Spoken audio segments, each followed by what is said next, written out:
Bismillahirrahmanirrahim.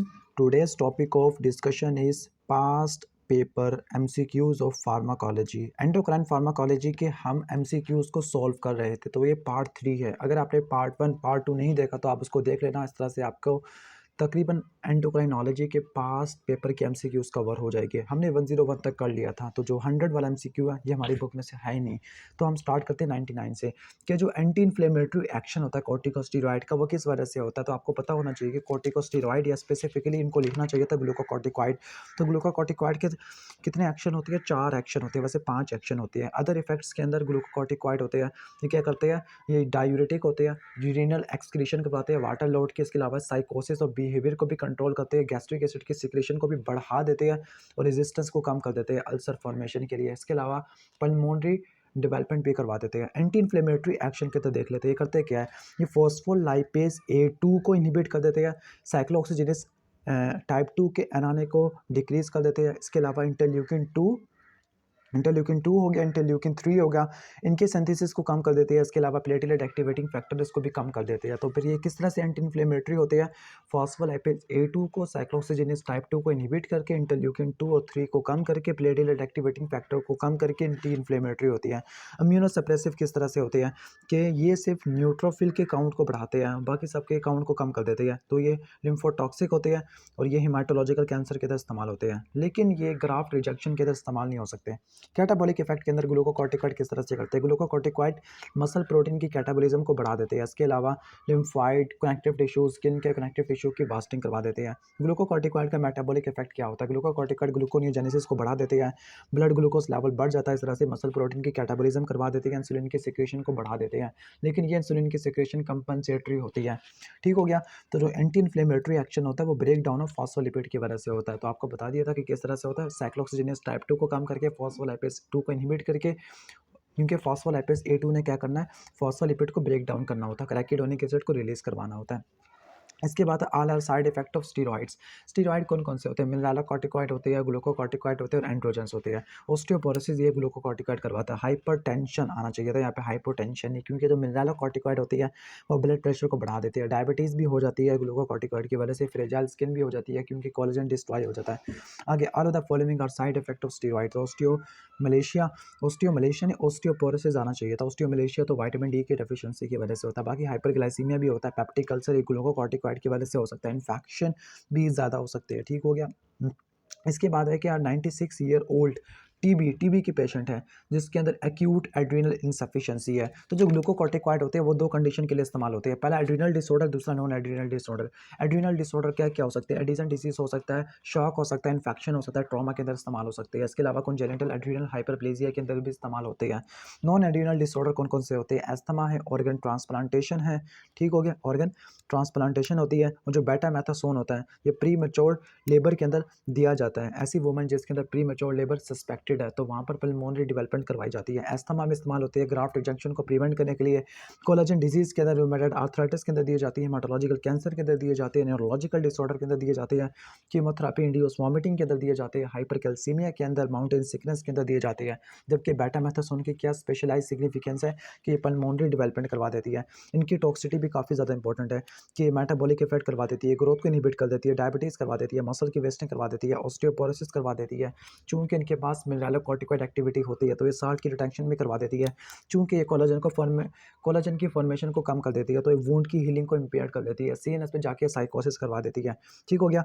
तो इनकी toxicity को मिनिमाइज करने का तरीका ये है कि जिस जगह के ऊपर आपको ग्लूकोकॉर्टिकॉइड चाहिए आप उसी जगह पे अप्लाई करें। जिस तरह अस्थमा के अंदर आप एरोसोल के फॉर्म में दें, और अगर आपने और आप इनको अल्टरनेट डे थेरेपी के तौर पर इस्तेमाल करें। ठीक हो गया। अल्टरनेटिव डेज के ऊपर अप्लाई करें ताकि जो पिट्यूटरी सप्रेशन है उसको कम से कम किया जा सके, और जैसे ही थेरापेटिक रिस्पॉन्स अचीव हो जाए तो अपनी डोज को कम कर दे। ठीक हो गया, अपनी डोज को कम कर दे। ओके। और जो एड्रीनल इंसफिशिएंसी के पेशेंट जो एडिसन डिजीज के अंदर होते हैं वहाँ पे थोड़ी सी डोज को बढ़ाना पड़ता है, जिसको बोलते हैं स्ट्रेस डोज। जो सीरियस इल पेशेंट होते हैं उनके अंदर डोज को बढ़ाना पड़ता है, स्पेसिफिकली एडिसन डिजीज के अंदर। ठीक हो गया। फिर वापस डोज को नॉर्मलाइज कर देते हैं ताकि एड्रीनल फंक्शन वापस रिस्टोर हो जाए। तो ये आपको मैंने बता दिया adrenal insufficiency, Edison Edison disease और कॉर्टिकोस्टेरॉइड का। तो कौन से इस्तेमाल होते हैं? कॉर्टिसोल और फ्लूड्रोकॉर्टिसोन, ये स्पेसिफिकली यूज़ होते हैं किसके अंदर? एड्रिनल इनसफिशिएंसी के अंदर। बाकी जो एल्डोस्टेरोन और फ्लूड्रोकॉर्टिसोन है, फ्लूड्रोकॉर्टिसोन के पास भी ग्लूकोकॉर्टिकॉइड एक्टिविटी होती है और फ्लूड्रोकॉर्टिसोन के पास एज़ कम्पेयर टू एल्डोस्टेरोन कम मिनरलोकॉर्टिकॉइड एक्टिविटी होती है, तो फ्लूड्रोकॉर्टिसोन इस्तेमाल करेगी नहीं। जो मिटारोपोन है, मिटारोपोन क्या चीज़ है? मिटारोपोन ये सिंथेसिस इनहिबिटर है। सिंथेसिस इनहिबिटर 4 होते हैं, कीटोकोनाज़ोल, अमाइनोग्लूटाथियोनाइड, मिटारोपोन और इंटरमीडिएट होते हैं। तो कीटोकोनाज़ोल होता है बहुत सारे साइटोक्रोम P450 को ब्लॉक कर देता है, तो ये उस कंडीशन को ट्रीट करने के लिए इस्तेमाल होता है जब बहुत सारे स्टेरॉइड का लेवल ज़्यादा होता है। फॉर एग्जांपल एड्रीनल कार्सिनोमा है, हिर्सुटिज्म है, ब्रेस्ट कैंसर है, प्रोस्टेट कैंसर है, जबकि अमाइनोग्लूटाथियोनाइड सबसे पहले स्टेप को ब्लॉक करता है क्योंकि ए से स्टार्ट हो रहा है ना, तो ये भी तमाम स्टेरॉइड को ब्लॉक कर सकता होता है। इसके अलावा जो मिटारोपोन है ये कोर्टिसोल के लिए स्पेसिफिक है, कोर्टिसोल के लिए, कोर्टिसोल के सिंथेसिस को ब्लॉक कर देता है, जबकि इटोमिडेट एक जनरल एनेस्थेटिक है जो कि 11 बीटा हाइड्रोक्सिलेज एंजाइम को ब्लॉक कर देता है। ठीक हो गया? तो ये आपको कोर्टिसोल और फ्लूड्रोकॉर्टिसोन ये आ जाएगा। ठीक है, यहाँ पर फ्लूड्रोकॉर्टिसोन तो है लेकिन यहाँ पर एल्डोस्टेरोन नहीं आना चाहिए। अब 95 पे आ जाते हैं कि 95 में क्या है कि ब्रेन ट्यूमर है, तो आपने क्या देना? बेटामेथासोन और डेक्सामेथासोन को अपने प्रेफर करना है। ठीक हो गया? इसकी वजह क्या होती है? इसकी वजह ये होती है कि ये वाली चीज़ भी मिनी कैट्सन के अंदर नहीं लिखी हुई कि ये सोडियम की वाटर की रिटेंशन नहीं कराती। बेटामेथासोन का तो स्पेशलाइज्ड फंक्शन बता दिया था कि जो बेटामेथासोन है ये वो ग्लूकोकॉर्टिकॉइड है जिसकी सबसे कम प्रोटीन बाइंडिंग पावर होती है, तो ये प्रेग्नेंट वुमन के अंदर दिया जाता है स्पेसिफिकली जिनके अंदर प्री मैच्योर लेबर होता है, ताकि पल्मोनरी डेवलपमेंट को फास्ट से फास्ट किया जा सके। ओके, इसके बाद 94 एमसीक्यू को देख लेते हैं। 94 के अंदर क्या क्या हुआ है? 94 के अंदर ये कहा हुआ है कि ब्रोंकियल एस्थमा है और वहाँ पे ओरल प्रेडनिसोन दिया गया है और इनहेल्ड सैल्ब्यूटामोल जिसको एल्ब्यूटेरॉल बोलते हैं, तो पेशेंट को चेस्ट का इन्फेक्शन हो गया, चेस्ट का इन्फेक्शन हो गया। अब ये वाला जो एमसीक्यू है, ये वाला एमसीक्यू असल में वहाँ से लिया गया है एस्थमा वाले टॉपिक में से। तो इसका सही जवाब क्या होगा कि आपने प्रेडनिसोलोन की क्या करना है? डोज को थोड़ा सा इंक्रीज कर देना या कोई नो चेंज। ठीक है, तो सही ऑप्शन क्या होगा? बीटा वाला ऑप्शन होगा। ठीक है, लेकिन वैसे यहाँ पे तो ये वाला लिखा हुआ है लेकिन बुक के हिसाब से ये वाला ऑप्शन सही बनता है, तो आपने इसको नोट कर लेना है कि आप इनहेल्ड ब्यूटीसोनाइड दे दोगे एज़ कम्पेयर टू प्रेडनिसोलोन, क्योंकि चेस्ट इन्फेक्शन बढ़ गया ना, तो आप डोज को कम करने के बजाय आप इसको इनहेल्ड वाले फॉर्म में कन्वर्ट कर दोगे। इसके बाद टॉक्सिक इफेक्ट क्या होते हैं लॉन्ग टर्म एडमिनिस्ट्रेशन के? तो टॉक्सिक इफेक्ट क्या होते हैं? तो ऑस्टियोपोरोसिस होता है। ठीक हो गया?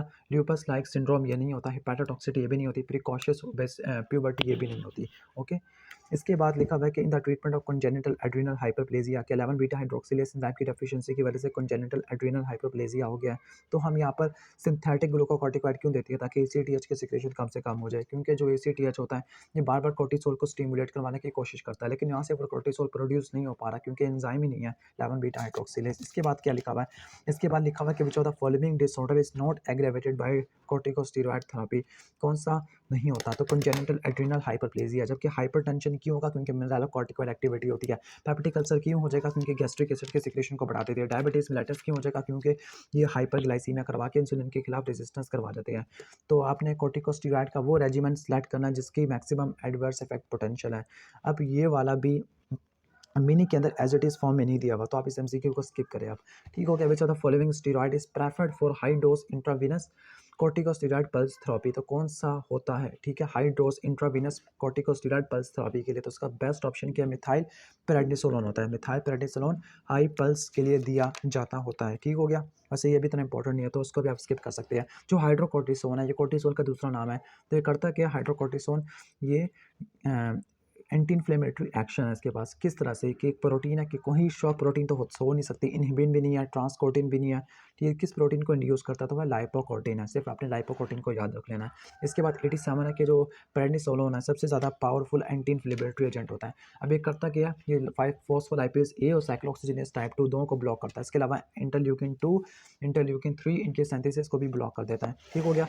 कहते हैं कि कौन सा इसका एडवर्स इफेक्ट नहीं है मिनरलोकॉर्टिकॉइड का? तो सोडियम और वाटर रिटेंशन ये होती है। अब इसने क्या करवाना है? इसने एसिडोसिस नहीं बल्कि एल्कलोसिस होता है इसका एडवर्स इफेक्ट। ठीक हो गया?